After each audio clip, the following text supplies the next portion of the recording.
Buen día a ambos, muchas gracias por la invitación. No, muchas gracias a usted por el contacto. A ver, hicieron un relevamiento que, a ver, básicamente busca saber cuál es la situación de los docentes en la República Argentina en el nivel primario. ¿Qué es lo que han encontrado con este relevamiento? Bueno, en este último informe que hicimos desde Argentinos por la Educación, justamente nos proponemos ver esto, ¿no? Cómo está la situación de las suplencias en las aulas, dado que si bien las mismas son fundamentales para asegurar la continuidad educativa, cuando se dan de manera muy frecuente, esta rotación puede generar, obviamente, después impacto en los aprendizajes, no impacto negativo en los aprendizajes de los chicos. Y acá lo que vemos es que a nivel país, 3 de cada 10 docentes del nivel primario, específicamente de sexto grado, son docentes suplentes. Y acá obviamente es un número grande, ¿no? O sea, tenemos el 30% de los docentes son suplentes, y acá se abren dos cosas. Por un lado, esto que les mencionaba, que la alta rotación obviamente genera un impacto negativo en los aprendizajes, en las trayectorias educativas de los chicos. Y por otro lado, algo importante es que vemos que la mayor proporción de docentes suplentes se encuentra justamente en los niveles, en los sectores más vulnerables del país. Entonces, aquellos chicos que ya de por sí, viniendo de hogares más vulnerables, tienen dificultades mayores a la hora de aprender, vemos que son los que tienen mayores rotaciones, dado que ahí se encuentra la mayor cantidad de suplentes, y que no solo eso, sino que los suplentes, un 60% de los mismos, son profesores de entre 20 y 25 años, entonces son los docentes que están iniciándose en la carrera docente, y que al final los que reciben a estos profesores son los chicos más vulnerables. Claro. A ver, me imagino que las explicaciones, los factores deben ser varios, pero justamente estaba leyendo el informe que hay una falta de datos, esto no es por ustedes, sino porque no están registrados, de las razones de las licencias de los docentes, ¿no? Que son los que liberan los cargos. Exactamente, en Argentina actualmente no tenemos datos ni de las licencias ni de las ausencias docentes. Entonces podemos ver únicamente cuando ese cargo está cubierto por un suplente. Entonces estamos viendo una parte nomás de la problemática, porque por ejemplo, si un docente se ausenta, pero no está en el aula, o tiene una licencia de ciertos días que no logran cubrir, eso nosotros en los datos no lo estamos pudiendo ver. Y cómo sabemos más o menos, cómo está esto a nivel país, es porque cada una de las provincias tiene su estatuto docente, que por ley dice a partir de cuántos días esa licencia, esa ausencia del docente se puede cubrir legalmente. Y esto ronda más o menos entre los 3 hasta 10 días. Entonces puede pasar que cuando un docente se ausenta, hay de 3 a 10 días que de forma legal la escuela debería hacerse cargo. Entonces en la práctica vemos que termina pasando que los chicos tienen horas libres hasta que llega de forma legal este suplente, ¿no? Pero como decís, tenemos un faltante de datos en el cual no podemos observar esta otra mitad, que es una problemática mayor. Claro. Ahora eso de las horas libres que usted nos cuenta y las de las ausencias no es solamente el sector público, ¿no? En el sector privado, todos los que hemos cursado en el sector privado sabemos que eso también ocurre en ese lugar. Bueno, acá nosotros abrimos ese análisis por sector público y privado, y lo interesante es que en 23 de las 24 jurisdicciones de nuestro país hay una mayor proporción de suplencias en el sector estatal, en comparación con el privado, en el cual únicamente San Luis tiene mayor proporción en el privado. Y acá obviamente, nosotros sabemos que las escuelas estatales y las escuelas privadas se rigen todas bajo el mismo estatuto provincial. No habría motivo para el cual el docente de las escuelas estatales se ausente más que el docente de las escuelas privadas. Pero acá juegan obviamente varios factores, ¿no? Por un lado, obviamente que las escuelas privadas tienen mayores sistemas de control de la licencia, hay mayores incentivos de que si el docente falta mucho, en las escuelas privadas hay un control mucho más grande que las escuelas estatales.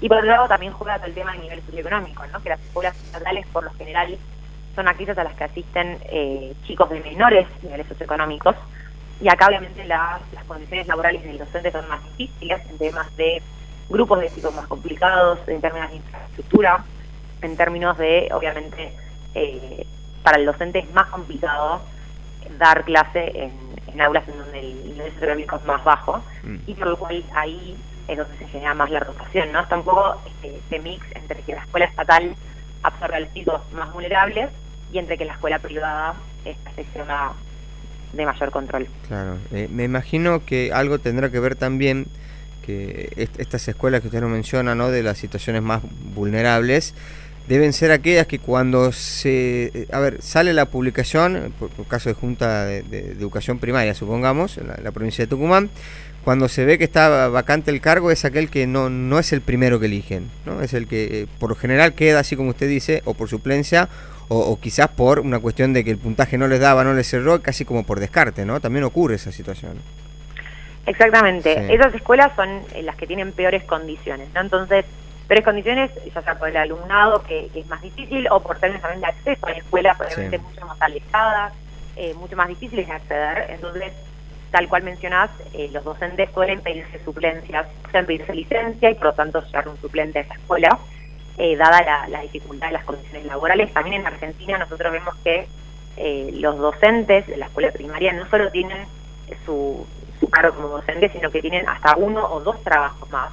Esto obviamente habla de la baja, lo que sería la calidad laboral, ¿no? En términos también de salario, en términos de las condiciones que tiene el docente.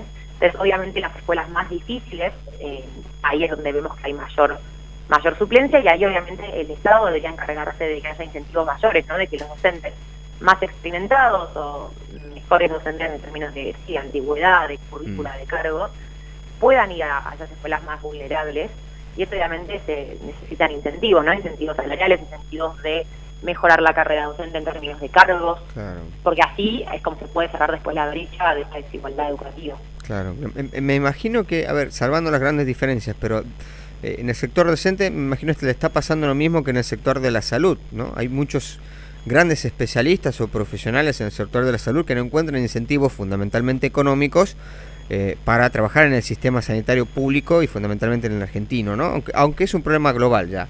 Me imagino que en la docencia también pasa lo mismo, las dificultades económicas, la falta de posibilidades de proyección hacia futuro deben jugar también como una contrapartida a la hora de elegir también la vocación de la docencia. Totalmente. Actualmente, para más o menos por un marco de referencia, el salario docente promedio por mes de julio de este año fue entre 400.000 y 500.000 pesos en nuestro país. Entonces, lógicamente, estamos hablando de salarios bajos, también dada la carga horaria que tiene y todo el desgaste que conlleva ser docente. Y también a todo esto se suma de que las licencias muchas veces son la forma que tiene el docente de ascender, ¿no? Están las llamadas licencias por cargo de mayor jerarquía. Estas, por ejemplo, un vicedirector de un colegio, beca y vacante, un puesto de director en otro colegio, su forma de ascender es pedirse esa licencia como vicedirector, se va a la otra escuela a ser director, y obviamente, estas licencias son sin pago de haberes, entonces no se genera una ineficiencia en el sistema en términos de gasto, pero al final el que recibe ese costo es el alumno, ¿no? Porque si tiene esta rotación, porque el docente es la única forma que tiene para ascender y acceder a un mayor cargo, lo cual está perfecto, al final después el que recibe esta rotación y estos cambios es el alumno. Entonces el perjudicado al final en términos de trayectoria, en términos de aprendizaje, va a ser el estudiante, y ahí es donde juega, como mencionás, ¿no? Como en el ámbito de la salud, que debería haber mayores incentivos, ya sea en términos salariales, en términos de aumento de cargo, también de ir a escuelas, a peores escuelas, para que no se genere esta rotación tan alta, ¿no? Que al fin y al cabo de vuelta la pagan los estudiantes. Claro. Me parece interesante destacar esto que estamos hablando. Estamos en un momento donde se debate qué hacer con la educación pública, y las propuestas que a mí por lo menos me sorprenden, ¿no? Que las únicas propuestas que uno puede ver en el Congreso es si vamos a limitar o no que los docentes puedan hacer huelga. Me parece que está muy lejos de solucionar algo esa cuestión, es una opinión personal, pero relacionado con esto que usted nos dice, si generas mejores condiciones económicas, laborales y sobre todo dotas de estabilidad laboral al docente, el beneficiado va a ser el alumno. Exactamente. Claro. Exactamente. Tal cual mencionás, lamentablemente las condiciones laborales del docente son bajas. Sabemos esto que te decía, ¿no? Que un docente tiene, más allá de ser docente, 1 o 2 trabajos más. Aparte de eso, vemos que las mayores licencias se encuentran en las escuelas más vulnerables, que lógicamente el docente le es más complicado trabajar ahí. Entonces ahí tiene que haber ya no un tema de que el docente toma licencia, ¿no? La pregunta no está ahí, porque obviamente es un derecho que tiene y está bien. La pregunta está más en cómo regula después, el Estado para justamente generar mejores incentivos, mejores condiciones, y que esto después se beneficie al alumnado, se beneficie en mejores puntajes en las pruebas, en mejores trayectorias educativas, porque obviamente un alumno que tiene 3, 4 docentes en el año no logra aprender porque no logra tener esta relación con el docente que es importante para mantener una trayectoria estable, ¿no? Claro. O sea, puede ser caótico para el alumno tener 5 docentes en el medio huecos, de horas libres, lógicamente al final eso no beneficia a la trayectoria. Aparte la particularidad de cada docente, la forma de enseñar es distinta en cada uno, ¿no? Totalmente. Nos dice justamente Laura, con respecto a este tema, nos dice que los docentes son los mismos en la pública y la privada, que hay docentes que generalmente trabajan en las escuelas de dos gestiones, ¿no? Una gestión pública y otra gestión privada, es decir, pasan de una a la otra. Exactamente. Los docentes, está, bueno, lo que sería el docente y después está lo que serían los cargos, ¿no? O sea, cada docente puede tener más de un cargo. Entonces puede tener un cargo, por ejemplo, en la mañana puede estar en una escuela estatal, a la tarde puede estar en una escuela privada. Así que sí, desde ya que el docente puede ocupar varios cargos y puede estar en ambos sistemas.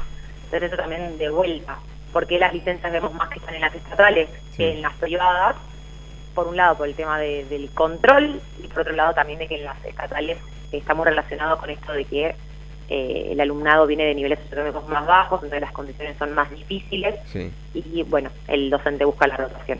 Claro. Ahora, a ver, yo aquí me parece que hay que hacer un reconocimiento también. Nosotros hemos mantenido mucho contacto con la gente de los sindicatos, fundamentalmente SADOP, y uno de los grandes reclamos que siempre tienen a la gestión privada de la educación son los contratos, ellos definen basura, ¿no? Que empiezan y terminan en un mismo año, que tampoco dan estabilidad, ¿no? O sea, hay una cuestión de suplencia por un lado, pero también está la cuestión de la forma de contratación en el sector privado.